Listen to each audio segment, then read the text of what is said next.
Everybody wants the good life, but not everybody gets the good life, right? Imagine for a second, if right now, today, how much more successful would you be if you just started a company 50-50 with Bill Gates as your business partner, and he was using every trick of the trade that he used to build Microsoft into one of the biggest companies in the world? Imagine how much money you'd have in your bank account today, how much more money, I should say, if Warren Buffett was teaching you how to invest in the stock market, showing you what he used to build Berkshire Hathaway into a $140 billion company. Imagine how much happier you'd be today if the Dalai Lama was your personal guide, showing you how to find fulfillment in life, in the little things that most people overlook. Imagine how healthy you'd be today if, when you woke up, you went down to your gym, and Arnold Schwarzenegger was waiting there. He was your personal trainer, right? Showing you how he built his body into the most fit body maybe ever, right? Imagine the change you would be making in the world, the injustice you'd be solving today if Mother Teresa and you were running a charity together, and she was showing you what she learned on the streets of Calcutta, helping poor, the sick, and the dying. Mentors have the power to do this in your life. I think everybody here recognizes the importance of a role model. But in the next few minutes, I'm going to show you how mentors are more powerful than you can possibly imagine in their ability to transform your life. It's interesting that I'm here in Luxembourg because my grandmother was born not too far from here in Berlin, Germany. She's 96 years old, by the way, and she said, "Tai, tell them hello." So hello from my 96-year-old grandma.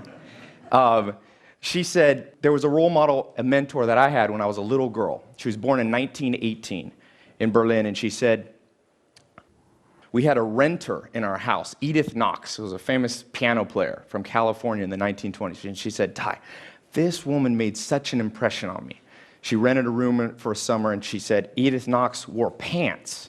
My grandma said, I'd never seen a woman wear pants. Apparently in Germany in the 20s, no women wore pants. And not just regular pants, she had an orange jumpsuit on. And then she'd play the piano, and Edith Knox every hour would stand on her head for exercise. And my grandma was like 7, and she said, "Tai, I thought, if that's how women are in California, one day I'm going to move to California." And sure enough, she ended up in California. That's the story, part of the story of how my family ended up in California. And I'm from California. I flew here. Took 20 hours to get here. And I'm from Hollywood specifically. So Hollywood, the land of dreams. Or for most people, it's the land of broken dreams. Every year, 100,000 people move in and out of Hollywood. Some come to be movie stars, actors, singers, writers, comedians. Most go home empty-handed. And so I live up in the hills, and I'm surrounded by all these celebrities. I have one on my left, one on my right, and I often think, why did these celebrities make it? What did they do differently that allowed them to make it? Because in Hollywood, everybody wants something, but not everybody gets what they want. So I want to talk a little bit about that today. Because life is short. I think we all realize the sands of time quickly can slip by in your life. And you don't want to be old when you finally get the good life, or too old, right? It's like the Dutch saying, we're too soon old, too late smart. Steve Jobs said, I didn't want to be the richest man in the graveyard. And I realized this. I remember back, I was younger, and Alan Nation, one of my mentors, he had told me, he said, Tai, he said, what did you want to be when you were 16? That's the truest version of yourself. What did you want to be when you were 16? And I remember at 16, I wanted to find the good life. You know, Aristotle talks about eudaimonia, his definition of the good life. Health, wealth, happiness, love, all those things. And I remember going, it's too hard. How am I ever going to figure this out? There's so many hard questions. I'm 16. I got to figure out what college I'm going to go to, what religion I'm going to follow, who I'm going to marry, what politics, where to live, what career and path to pursue. And I had this idea. I was like, I know the perfect idea. What I'll do is I'll find one person. I thought this was so genius. Turned out to not be so smart. But I'd find one person who had all the answers. So I wrote a letter. The smartest person I could think of was my grandfather. So I wrote this letter, and I was like, will you tell me how to design my life? TED is about T-E-D. The D is about design, the designed life. So I said, will you help me design my life? And I was so excited. 4 days later, I got this letter back from my grandpa. I read it, and it said, sorry, Tai, I can't help you. The modern world's too complicated. You will never find all the answers from just one person.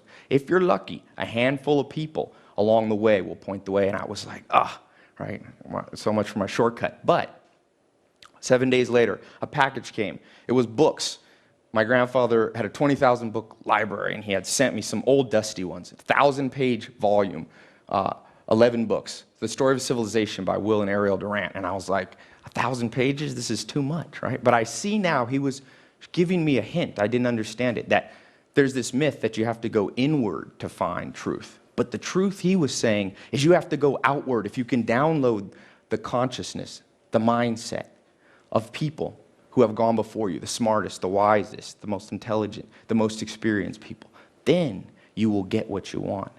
And so I went on and I started writing down note cards, and I call them mental shortcuts, and I was reading these books, and then I started traveling. I went to 51 countries. I would read a book and I'd say, let me go visit this person in person. So I went to New Zealand, Australia, South America, Argentina, Ireland, all over the world. And I was focused on those 4 things: health, wealth, love, and happiness. I decided to focus on health and happiness. I lived for 2 years with Joel Salatin on his famous sustainable agriculture, or his organic farm. And then I spent 2.5 years with the Amish, no electricity, trying to see what was life when we lived in community. And made one mistake. I forgot about money. That's one of the things. And so eventually I ran out of money. And so I had to do the thing nobody wants to do. I had to call my mom and be like, Mom, I know I'm an adult, but I don't have any money. Do you mind if I come stay at home till I get back on my feet? She said, sure. She had a mobile home in Clayton, North Carolina. I went, and she said, sorry, Ty, I don't have a room for you, but you can sleep on this couch. And so I remember laying there at night and like, did I mess up? Did I miss out on the good life? Here I am. I have no college degree. My skills, I could milk a cow at the Amish. That wasn't a very marketable skill. I had like $47 in my bank account. And I didn't have a car. I actually had a car, but it had holes in the floor. Somehow it rusted through, and if you accidentally would put your foot down, it would like chop your foot off. So I didn't want to drive it anywhere. I didn't want to pick anybody up in that car. So I remembered back to what my grandpa said, though. He said, look outward. So I started asking around, will somebody help me? And my uncle said, you know what, Ty, you need somebody who's going to show you how to make money. So I was like, great idea. I'm going to go find somebody. But I didn't have any gas money. So I was stuck there at my mom's house. I had $40. So I walked to the kitchen. That's what I could afford to do. And I found a Yellow Pages, and I opened up this Yellow Pages, and I looked in the finance section. And I found this guy, and I said, I'm going to go visit that guy. So I found a suit. I got a suit out of the closet. It wasn't mine. It was too big. It looked weird on me. God help me. I don't know what I looked like when I showed up at that guy's house. But got somebody to drive me in, and I showed up, and Kathy, his secretary, opened the door, and I walked back, and this guy, Mike Stainback from the phone book, I walked up to him, and I said, Mike, you don't know me. If you show me what you know, because I figure you must know a lot about money if you can afford a full-page ad in the Yellow Pages. If you show me what you know, I'll work for you for free. And I'll never forget, he was sitting in this chair, he had a big mustache. He looked kind of like Tom Selleck. He was sitting there, and he just rolled his chair towards me, and he said, you know what, Ty? I've been looking for someone like you for 20 years. Show up in the morning, I'm going to show you what I know. And sure enough, he did show me. And he began to mentor me on business. And now I'm an entrepreneur, I'm an investor. But I've continued on that path, traveling, finding mentors, reading. I read a book a day. I have a little book club I write. And what I found in my research is that I wasn't the abnormal path. Mentors, your ability to copy, is the biggest predictor of the success that you will have in life. As Picasso said, good artists copy, but great artists steal, right? And I looked around, and it's interesting. Did you know Albert Einstein had a mentor? Every Thursday, he would have lunch with the mentor growing up. Jay-Z, the rapper, he had a mentor. Oprah Winfrey said she had 2 mentors. Gandhi had a mentor. Alexander the Great had Aristotle. Bill Gates had Paul Allen. Warren Buffett had Benjamin Graham. There's something here that most of us have missed out on. So I want to share with you some things that I found, some specifics that you can do with mentors. The first thing, the first rule is I call them the mentor rules. It's the law of 33%. You should divide up your life and spend 33% of your time around people lower than you. You can mentor them, you can help them, and they'll help you back by making you feel good about yourself, right? It's good to know somebody's doing worse than you, right? That's that 30%. Then you have 33% of people that are on your level. These become your friends, your peers. But the last 33% is what most people forget about. Those are people 10, 20 years ahead of you. They'll make you feel a little bit uncomfortable, but that's what you want. And then remember, you don't want to make the mistake most people make with mentors, finding somebody just a little bit better than them. You don't want to be the blind leading the blind. So I call it the 10x rule. Find somebody 10 times further ahead than you. If you want to learn how to grow $1 million company, you have to find somebody who has a $10 million company. Don't be afraid to go to the top.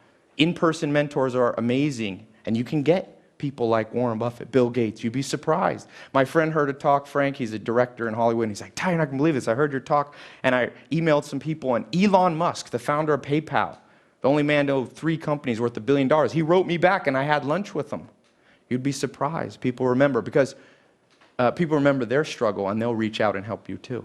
Remember, everybody wants the good life, but not everybody's willing to follow these rules. You must follow these rules.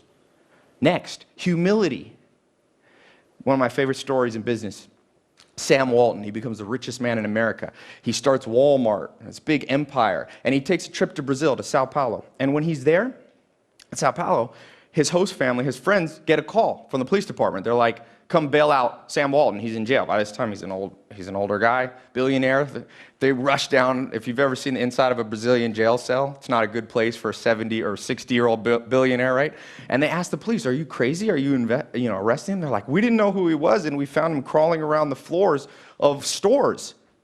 And they asked Sam Walton, "What are you doing?" And he's like, "Oh, I was just taking a tape measure and measuring how wide the aisles were, because I was trying to figure out if these Brazilians knew something that I didn't know." Already a billionaire. You'd think he'd be cocky. You see, everybody wants the good life, but not everybody's willing to be humble like Sam Walton was. You have to be humble. Next, perseverance. The media has tricked us. They only show us the success at the end, but Bill Gates started at 12. It wasn't until 31 years old that he was a billionaire. He said from age 20 to age 30, I never took a day off, not even one. You must persevere, and in your search for mentors, you must persevere as well. I've been lucky enough to become friends with one of the top real estate investors in the world. I said, "How in the world did you get started?" He said, "Back when I was 19, I decided I wanted to do real estate. And I lived in a little town, but I knew there was one developer that was pretty good. So I went down to that developer's office. I met the secretary. I said, I'd like to meet this developer." She said, "Sorry, he's a busy man. He didn't have time to meet you." I said, "I came back the next day." She turned me away. 17 times. He said on the 17th time, the lady felt bad for him and said, "Listen, here's what you do. Hide behind the plant by the elevator. When he comes out of his office at the end of the day, jump in the elevator and he won't have a choice. The doors will close. And you got 4 floors to convince this guy that you're worth, talking to." I don't know what my friend said, but he said enough that when they got to the bottom of the elevator, that developer said, "Meet me at the airport in the morning. Well, I'll go down in my private jet. You can come down with me to Florida. I'll show you how I invested in hotels down there." Sure enough, my friend learned from this mentor and became one of the wealthiest real estate investors in the world. He persevered because, you see, everybody wants the good life, but not everybody's willing to persevere to get it. You must persevere. Next, books. Books you should see as hidden treasure. Think about it. If I told you, because as I said, mentors are great in person, but some of the great mentors are no longer alive. Shakespeare, Darwin, Freud, Mahatma Gandhi. But if I told you all those people were in my house, they're going to be there this Saturday answering questions, magically I can make that happen. Would you show up at my house? Of course everybody would buy a plane ticket and end up in California. They are there in my house. They're in my library. They can be in your library too. Talking about Sam Walton. This is a man who made $160 billion for himself. More than all the other billionaires basically combined. He wrote a book on his deathbed. How many people have read it? It's a tragedy that not every business person's read a $5 book by a man who built an empire. But it's because the modern education system has turned people off from books. You got to rewire your brain. Let me show you a few quick tricks. First thing is stop seeing a book like a one-time event. See a book like a friend. You read it over and over. You come back. And just like Friends, you pick a handful of them. I recommend you find 150 books. There's 130 million. Can't read that many, but 150 you can read over and over for the rest of your life. There's no rule either at how fast you have to read them, at what pace. I set my own pace. People say, how do you read a book a day? Sometimes I take a week. But sometimes books only have one or two things that are worth reading. In fact, most books only have that. So I flip through the pages one time. I like to go through 3 times. First time I read the table of contents, the back. The second time, go a little faster. The third time, I just focus on one chapter. See yourself like a gold miner, just looking for that one nugget. Then put it back on the shelf. The average American buys 17 books a year, maybe reads 1 a month. You should read at least 1 book a week. Because remember, everybody wants the good life, but not everybody's willing to read to get it. You must read more.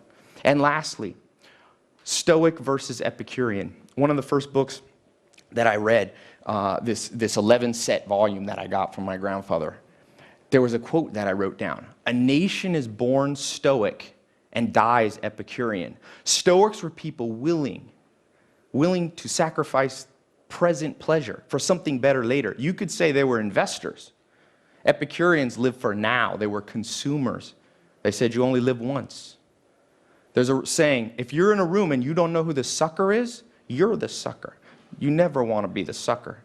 Guess what the media wants to do? I could tell you, I'm from Hollywood. They bombard you. We see on average 2,000 ads a day. They're trying to sell you something. Luxury comes at a cost. It comes at the cost of killing your hopes, your dreams, your ambitions. So toughen up a little bit. Be a Stoic. When's the last time you went a week without eating sugar? Or walked instead of taking a car to get groceries? Or did 100 push-ups? Or turned the air conditioning off? Toughen yourself up. Take a cold shower. You see, everybody wants, but not everybody's willing to toughen up to get the good life. You must toughen up. So, in closing, I'll share with you my favorite poem, Chief Tecumseh.